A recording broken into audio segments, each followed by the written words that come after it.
Hello guys, and welcome back to my channel, a channel which talks about everyday finance for everyday people.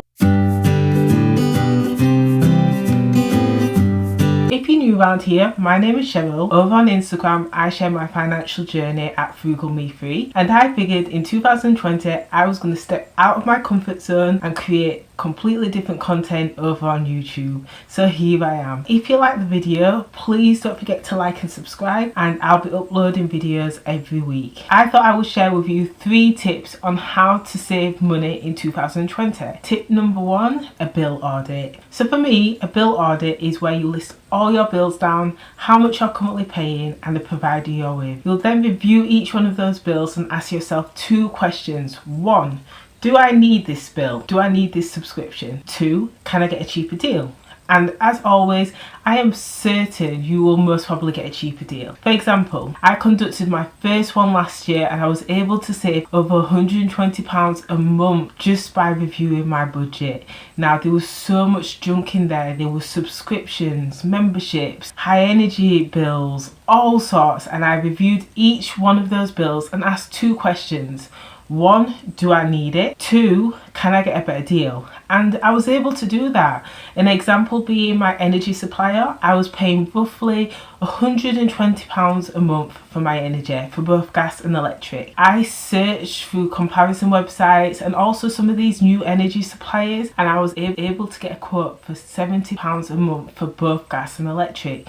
This is a huge £50 a month saving, which is £600 a year. Number 2, takeaways. Now, I'm not sure about you, but before my debt-free journey, I was having about 2-3 takeaways a week. Yeah, I know, bad, right? But I got lazy. When I couldn't be bothered cooking, or maybe it was a weekend I fancied a treat, I would have a takeaway. And as a result, I was spending maybe £50-60 a week on takeaway, which is such a waste of money. I can't believe I used to do that. But since I've started my journey, I have managed to save so much money by not having takeaways. We have a lot of fakeaways at home, and one of our absolute favourites are homemade burgers and chips. It's so simple, but it's so worthwhile. It saves an absolute fortune, and then that money can be used towards your financial goals. So definitely have takeaways, and even if you don't want to make burgers from scratch at home, maybe get a few other meals. Keep a couple of pizzas in the fridge that are like £1. Also, something slightly similar to that is batch cooking. So when you're cooking,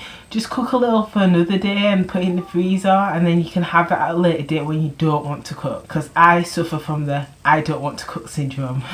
Number 3, no spend days. Now, I was complaining literally a couple of days ago saying I can't do this anymore because I was trying to do a no spend month. Now, a lot of ladies in the community, I know they love doing a no spend month, but for me, I like to keep it short and sweet. Now, a no spend weekend I can do easily. Have a weekend at home, a couple of days just not buying anything, nice and easy, and before you know it, you've had half the month of just no spend days. However, I cannot do from the 1st to the 31st of no spending. That's just so unrealistic for me. So finding a balance that works for you, but no spend days, are brilliant, because it just gives you the chance to have that breather from spending, from every day nipping to the shop or buying a coffee or getting a takeaway, just for having, even if it was just one day a week where you decided I'm not spending today, and then you've got that money still there the following day. You haven't spent any money, and it can make a huge difference. I remember the first time I started doing no spend days, and it was amazing that my bank balance was exactly the same like a day later, 2 days later. It was a really good feeling. So no spend days are absolutely brilliant. Now, one last thing I wanted to mention as well is once you've decided to save this money, it's very easy to then just have that money floating around. If I was to do a bill audit now, I would ensure I would move that money that I've saved straight into a savings account. For example, that energy bill where I saved £50 a month by swapping suppliers, I would move that £50 a month straight towards my savings account so it could work towards my house savings goals. And then that way, that money doesn't get lost and you've forgotten that you've got extra money. It's going straight towards a good purpose. So definitely make a plan for that money that you've freed up. But anyway, I hope this video was useful for you. Don't forget to like and subscribe, and I will speak to you soon. Bye.